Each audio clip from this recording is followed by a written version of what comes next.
अस्सलाम वालेकुम दोस्तों, मेरे भाइयों, मैं हूं डॉक्टर अरशद बलोच।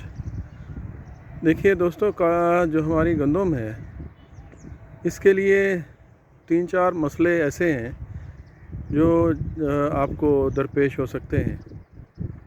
एक पिलाहट है जो पिछले कुछ सालों से हमारी, जब हम गंदम लगाते हैं तो पिलाहट सी पीले से हो जाते हैं और ऐसे लगता है जैसे ये पौधे बिल्कुल मर जाएंगे।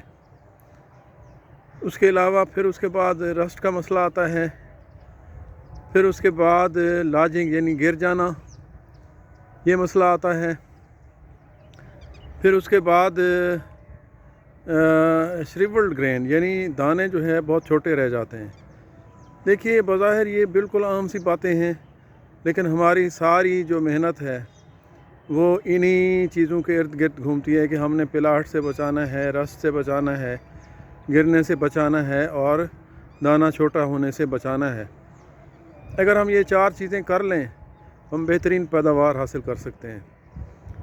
तो दोस्तों देखिए, इन चारों का जो बहुत ही गहरा ताल्लुक़ है वो बहुत ही जो है आम सी बातें हैं जिनके साथ इनकी जो है ताल्लुक़ बनता है।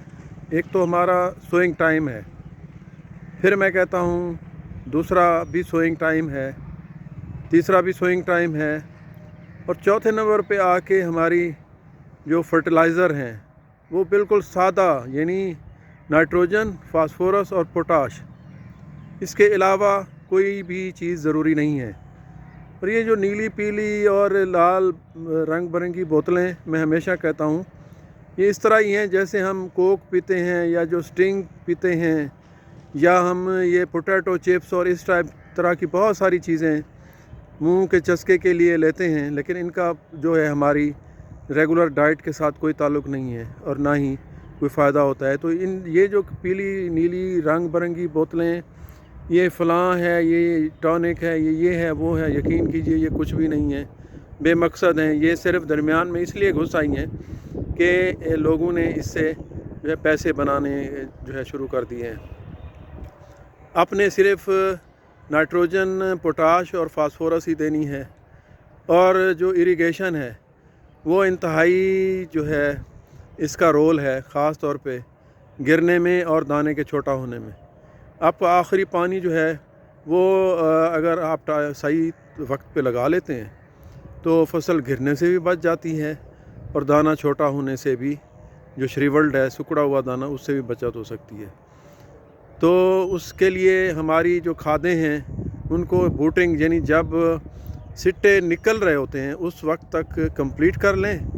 पोटाश का इस्तेमाल लाजमी करें, और पानी जो है वो जब आपकी जो 3 पानी तो आपने अपने हिसाब से लगाने हैं। पहला पानी बहुत इम्पॉर्टेंट होता है, दर्जा हरारत को देख के करें। अगर हाई टेम्परेचर जा रहा है तो जल्दी जो है वो लगा लें, अगर टेम्परेचर लो हो जाए तो देर से भी लगाया जा सकता है।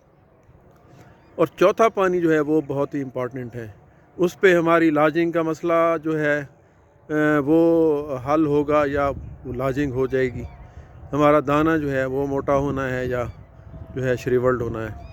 तो वो जो आपका पानी है वो एहतियात से लगाना है। अगर आपकी जो पॉलिनेशन हो रही है, जो जरदाने बनते हैं, पीले जो फूल निकल रहे होते हैं, उस टाइम पे हर हाल में मुकम्मल कर दें, वो चाहे तीसरा पानी हो या चौथा हो, उसको कंप्लीट कर लें। और उसके बाद वही है, अगर तो हीट वेव अगर आती है, एकदम से टेम्परेचर हाई होता है, तब हाफ़ इरिगेशन ज़रूरी है।